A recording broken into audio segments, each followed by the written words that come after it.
और उसमें से 750 में हमने कहा कि 538 हॉस्पिटल को तो फरवरी से पैसा ही नहीं मिल रहा है, और 212 हॉस्पिटल है जिनको पिछले 10 महीनों से पैसे नहीं मिल रहा है। कुछ उसका टेक्निकल प्रॉब्लम आया था, लेकिन वो भी शायद ठीक हुआ, लेकिन आज तक नहीं। तो अगर इतनी बड़ी तादाद में अस्पतालों को पैसा नहीं मिलेगा तो फिर गरीबों को ये सुविधा प्राप्त नहीं हो पाएगी। और गरीब ही नहीं, बल्कि गरीब के साथ साथ जो हमने कहा कि पेंशन भोगी, वकील है, पत्रकार है, कर्मचारी है, यानी किसी को कोई लाभ नहीं मिल पाएगा। इसलिए एक तो हम सरकार से ये मांग करेंगे, भाई केंद्र सरकार का जो गाइडलाइन है, एक तो 10 हॉस्पिटल तक को सूचीबद्ध करना, ताकि ग्रामीण अंचलों में भी गांव के गरीबों को स्वास्थ्य सुविधा मिल सके। और उसमें जो कठिनाई आती है, एक तो जिला स्तर पर शिकायत निवारण समिति होती है, जिसका प्रावधान होता है कि प्रत्येक महीना में मीटिंग होना, बैठकें होना, लेकिन वो होता नहीं। अधिकांश जिलों में यही देखा गया है, जानकारी हमने प्राप्त करने की कोशिश की, वो होता नहीं। फिर राज्य स्तर में भी जो शिकायत निवारण समिति है, प्राधिकरण है, उसकी भी वही हाल है, और जिस कारण से गरीबों को ये लाभ ठीक प्रकार से वो नहीं मिल पा रहा है। और इसलिए हम सरकार से ये कहेंगे कि भाई आप इसको ठीक करें। और हमने देखा कि जब भी प्रेस के लोग मंत्री से बात करते हैं तो उनका जवाब आता है क्या कि ईडी वालों ने फाइल ले गया है, आप सबको ध्यान में होगा। लेकिन मैं उस पर एक विषय में कहना चाहूंगा। पहली बात तो मेरी जानकारी में कोई सरकारी अस्पतालों में कहीं पर कोई ईडी वालों ने छापा नहीं मारा। अगर जहां कहीं भी छापा मारा है तो बिचौलियों के घर में, दलालों के घर में छापा मारा। तो फिर अगर वहां से ईडी ले गया तो फिर वहां फाइल क्या कर रहा था? दलाल के घर में, ईडी के घर में या कर्मचारी के घर में भी फाइल क्या काम कर रहा था? फाइल तो ऑफिसों में होता है। इसका मतलब ये गड़बड़ी हुआ। अगर मंत्री जी का कहना ये सत्य है तो मैं कहूंगा कि मंत्री जी को पहले उन लोगों के ऊपर एफआईआर लॉन्च करनी चाहिए जिन लोगों ने ऑफिस की फाइल को अपने घरों में और दराज में रखा था। और नहीं तो इस प्रकार की इधर उधर से बातें नहीं चलेगी, नहीं बनेगी बातें। ये लोगों को कब तक आप धोखा देंगे, आप ठगेंगे। तो एक तो ये विषय था मेरा, ये बड़ा महत्वपूर्ण विषय है, क्योंकि देश के प्रधानमंत्री आदरणीय नरेंद्र मोदी जी का ये बड़ा महत्वाकांक्षी योजना है सब उनका, कि हर को स्वास्थ्य की सुविधा उपलब्ध हो। लेकिन झारखंड में स्वास्थ्य की सुविधा उपलब्ध नहीं हो रही, बल्कि वो सुविधा को यहाँ एक प्रकार से समाप्त कर रहे।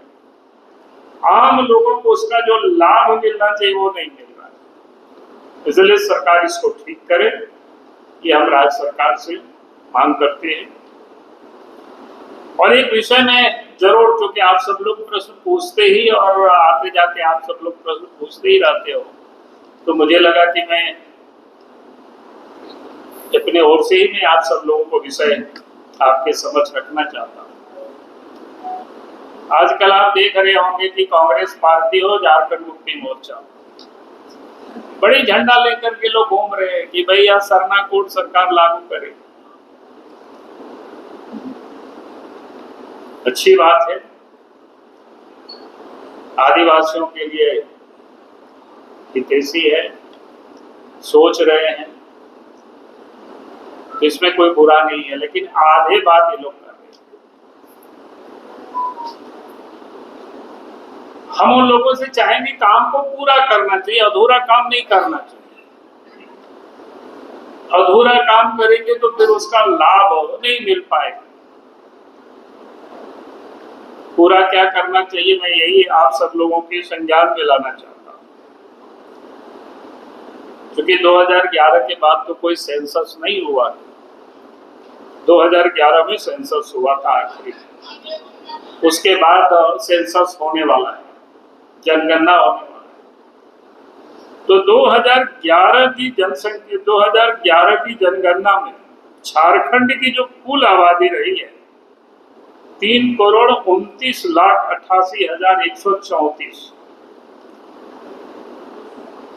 कुल आबादी झारखंड की 3,29,88,134। उसमें आदिवासियों की आबादी रही है 86,45,42। आदिवासियों की आबादी रही है 86,45,042। यानी कुल आबादी का 26.20% आबादी ये बनता है। उस समय झारखंड में ईसाई की आबादी 14,18,608, यानी 86,45,042 में से 14,18,608 ईसाई बने थे। उसमें भी हमने थोड़ा सा जांच किया तो लगभग आदिवासी समाज से ही ये 95% बने हुए, 5% दलित है, बाकी और लोग। यानी इसको कह सकते हैं कुल आदिवासी की आबादी का 15.48%, आदिवासी की आबादी का जो 86,45,042 के आबादी का 15.48% आबादी क्रिश्चियन बन चुके हैं। उसको आगे अगर आप जातिवार थोड़ा देखेंगे, जो प्रमुख जातियां हैं झारखंड में, जैसे उरांव है तो उरांव में से 26% लोग ईसाई बन चुके हैं। मुंडा, उसमें पातर मुंडा वगैरह सब जुड़ा हुआ है, 33% ईसाई बन चुके हैं। संथाल 0.85%, यानी लगभग 1% से थोड़ा कम है। 2011 का सेंसस है। वो 2.14% ईसाई बन चुके हैं। खड़िया 67.92%, 67.92% ईसाई बन चुके हैं। वे सरकार से कांग्रेस पार्टी भी और झारखंड मुक्ति मोर्चा भी, दोनों प्रदेश में उनकी सरकार है। अगर ये मुंडा, उरांव, संथाल, खड़िया सब बन जाएगा क्रिश्चियन, तो फिर सरना लिखेगा कौन? सरना तो वही लिखेंगे ना जो महाराम गुरु को मानते हैं, जो जायर को मानते हैं, जो सरना माँ को मानते हैं, जो सिंह बोगा को मानते हैं। जब जो क्रिश्चियन बन जाते हैं तो ये सारी चीजों को छोड़ देते हैं। इसीलिए पिछले रघुवर दास जी की सरकार ने यहाँ पर एक विधायक लाए थे, धर्मांतरण, क्या कहते हैं, धर्म स्वतंत्र विधायक। यानी कहने का अर्थ है कि आज जो लोग तेजी से धर्मांतरण हो रहा है, सरकार को उसकी रोकने का प्रयास करना चाहिए, उसका इंतजाम करना चाहिए। अगर उसकी वो इंतजाम नहीं करते हैं तो फिर सरना कहाँ बच जाएगा? फिर तो सारे लोग जो क्रिश्चियन बन जाएंगे वो अपने आप को तो सरना नहीं लिखेंगे। अब 67% खड़िया जो बन गए ट्राइबल ईसाई, वो सरना कहाँ लिखेंगे? 33% मुंडा जो बन गए क्रिश्चियन, वो सरना कहाँ लिखेंगे? 26% ईसाई जो बन गए उरांव, वो कहाँ सरना लिखेंगे? भाई वास्तव में अगर सरना के लिए वो सरकार चिंतित है,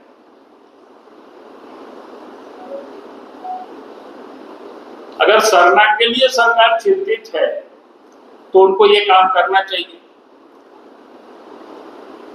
तो वो काम तो नहीं कर रहा है, तो ये झूठ मूठ का ये राजनीति हथकंडा अपना करके यहाँ से वहां घूम रहे हैं। इसलिए हम सरकार में बैठे हुए हैं, दोनों ही दल बड़ा जोर शोर से आंदोलन कर रहे हैं। और इसलिए मैं दोनों ही दलों से मैं यही कहूंगा कि यार ये जो सेंसस में आपको बताया आज से 15 साल पहले की है, 2011 अंतिम सर्वे, बाद में फिर सर्वे अभी होने वाला है, तो फिर किसका कितना आबादी होगा तो आपको ये पता चल जाएगा, कोई दिक्कतें नहीं है। तो इसीलिए हम हेमंत सोरेन जी से, झारखंड मुक्ति मोर्चा से, कांग्रेस पार्टी से, राहुल गांधी से हम ये चाहेंगे कि सबसे पहले तो